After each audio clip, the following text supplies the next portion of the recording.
Viewers அனைவருக்கும் வணக்கம். இன்னைக்கு இந்த வீடியோ பதிவில் MS Word அப்ளிகேஷன் பயன்படுத்தி எப்படி ஒரு இன்விடேஷன் கிரியேட் பண்ணலாம், இன்விடேஷன் கிரியேட் பண்ணும்போது எப்படி டேபிள் கிரியேட் பண்ணுறது, டேபிள் கிரியேட் பண்ணுறது இப்படி இமேஜஸ் ஆட் பண்ணுறது, ப்ளஸ் பேக்ரவுண்ட் எப்படி கொடுக்குறது, டைப் பண்ணலாமா இல்லை எக்ஸல்லேருந்து காப்பி பேஸ்ட் பண்ணிக்கலாமா, இந்த வீடியோவில் இதை பற்றி எல்லாமே முழுமையாக பார்க்க போகிறோம். இப்போ தான் நம்ம வீடியோ முதல்ல பார்க்குறீங்கன்னா மறக்காமல் நம்ம வீடியோ சப்ஸ்கிரைப் பண்ணிங்க. சப்ஸ்கிரைப் பண்ணி லைக் பண்ண பார்த்துருக்கீங்க, மறக்காமல் லைக் பண்ணிக்கோங்க.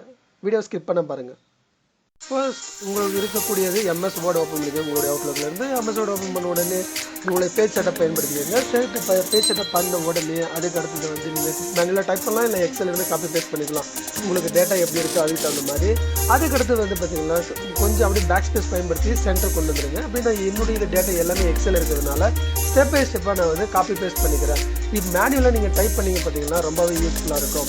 ஸோ அதுக்கடுத்து பேஜ் அலைன்மெண்ட் எல்லாமே அந்த ஆப்ஷன் பயன்படுத்தி பண்ணுங்கள். ஃபாண்ட் இன்க்ரீஸ் பண்ணுறது டிக்ரீஸ் பண்ணுறது இந்த ஆப்ஷன் பயன்படுத்தலாம். அண்ட் அதுக்கடுத்தது ஸ்டெப் பை ஸ்டெப்பாக அப்படியே பார்க்கலாம். இந்த வீடியோ போகிறதுல பார்த்தீங்கன்னா பேக்ரவுண்ட் கலர் நம்ம கொடுக்க போகிறோம். இந்த இதை பயன்படுத்தி அதனுடைய ஃபாண்ட் கலருக்கு நம்ம இந்த ஆப்ஷன் நீங்கள் பயன்படுத்திக்கலாம்.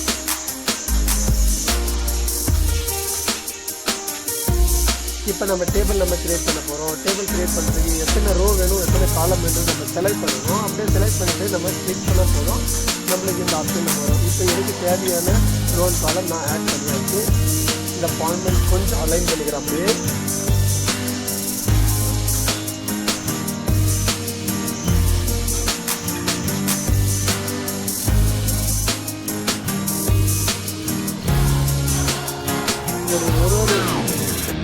டெக்ஸ்ட் வந்து பார்த்தீங்கன்னா எக்ஸல் இருக்கிறதுனால நான் அப்படியே காப்பி பேஸ்ட் பண்ணிக்கிறேன். உங்களுக்கு இருந்ததுன்னா நீங்கள் வந்து மேனுவலாக டைப் பண்ணுறதா இருந்தாலும் லேப்டாப்பில் நீங்கள் டைப் பண்ணிக்கலாம். அப்படியே இந்த பேக்ரவுண்ட் கலர் நீங்கள் பயன்படுத்திக்கலாம். அந்த பேக்ரவுண்ட் கலருக்கு வந்து அப்புறம் மோஸ்ட்லாக ரைட் கிளிக் பண்ணிக்கோங்க. ரைட் கிளிக் பண்ணிங்கன்னா இந்த ஆப்ஷன் கிடைக்கும். இப்போ அப்படியே நான் பேக் ஸ்பேஸ் பயன்படுத்தி எல்லாமே சென்டர் கொண்டு வரோம். இல்லைன்னா இந்த ஆப்ஷன் பயன்படுத்தி நீங்கள் சென்டர் கொண்டு வந்துடலாம். அலைன்மெண்ட் இப்போ 1 by 1 இருக்கக்கூடிய தகவல் எல்லாமே நான் எக்ஸல் ஆல்ரெடி டைப் பண்ணி வச்சுருக்கிறதுனால நான் வந்து காப்பி பேஸ்ட் பண்ணுறேன்.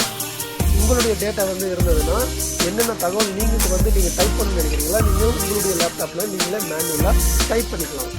அதுக்கடுத்து ரைட் கிளிக் பண்ணிவிட்டு இந்த பேக்ரவுண்ட் கலருக்கு ஃபாண்ட் சைஸ் கொடுக்கறதுக்கும் ப்ளஸ் பேக்ரவுண்ட் கலர் கொடுக்குறது இந்த ஆப்ஷன் நீங்கள் பயன்படுத்திக்கலாம்.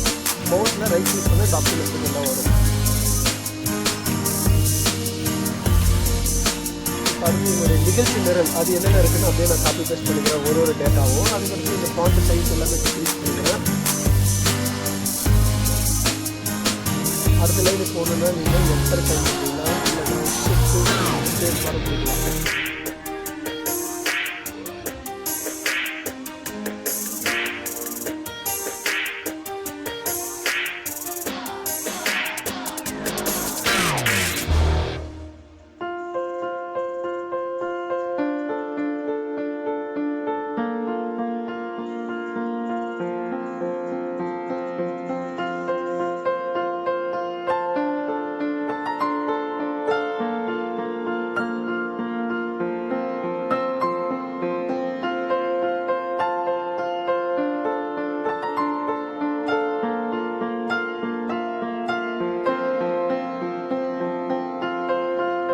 அடுத்து இந்த இருக்கக்கூடிய ஃபாண்ட்டுக்கு பின்னாடி ரெட் கலர் அந்த அண்டர்லைன் இருக்குது. அதை ரிமூவ் பண்ணுறதுக்கு என்ன பண்ண போகிறோம், நம்ம இந்த ப்ரூஃபிங் லாங்குவேஜில் போய்ட்டு இந்த ஆப்ஷனில் இது எனேபிள் அதில் இருக்கிறது டிசபிள் பண்ணிட்டா போதும்.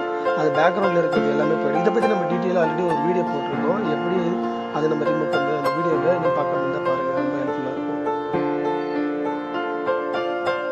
பேக்ரவுண்டில் இருக்கக்கூடிய எல்லாமே செலக்ட் பண்ணிவிட்டு அந்த பேக்ரவுண்டுடைய கம்ப்ளீட் ஃபார்மேட் நம்ம சேஞ்ச் பண்ணுறோம். எந்த கலர் கொடுத்தா பார்த்துட்டு இருக்கோம், பேக்ரவுண்டில் க்ரீன் கலர் கொடுக்கலாமா இல்லை வேறு எதனா கலர் கொடுத்தா எந்த கலர் வந்து நம்மளுக்கு மேட்ச் ஆகுது, உங்களுடைய இன்விடேஷன் தகுந்த மாதிரி இந்த கலர் எல்லாம் நீங்கள் கொடுத்துக்கலாம்.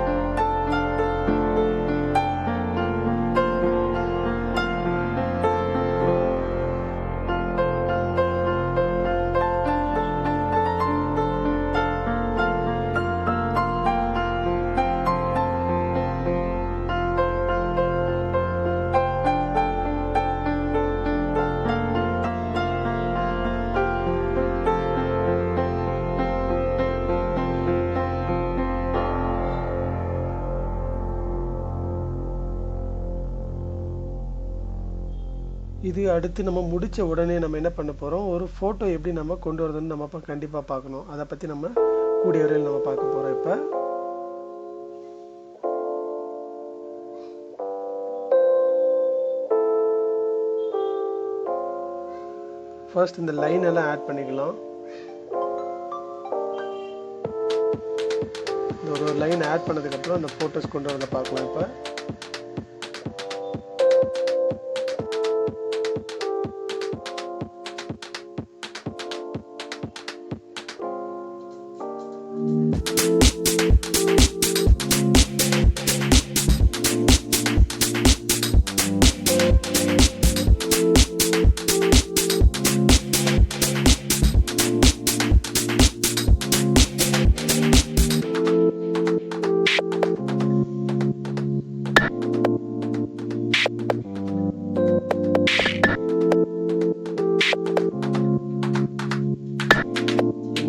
பார்டர் ஸ்டைல் வந்து ரொம்ப திக்காக இருக்கணுமா இல்லை தின்னாக இருக்கணும். பேக்ரவுண்ட் ஸ்டைல் நம்ம கொடுத்துட்ருக்கோம்.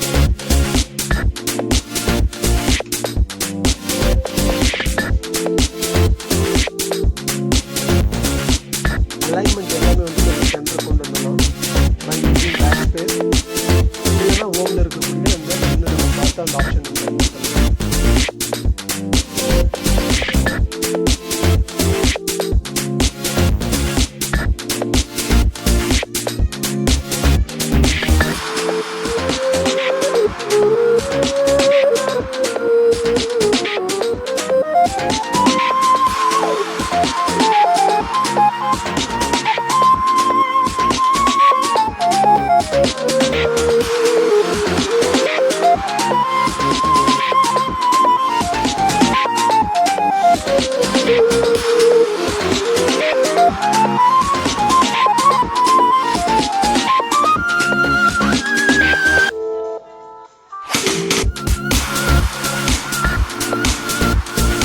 ஃபோட்டோ நம்ம ஆட் பண்ண போகிறோம். காப்பி பேஸ்ட் பண்ணோன்னே இந்த ஃபார்மேட் வராது.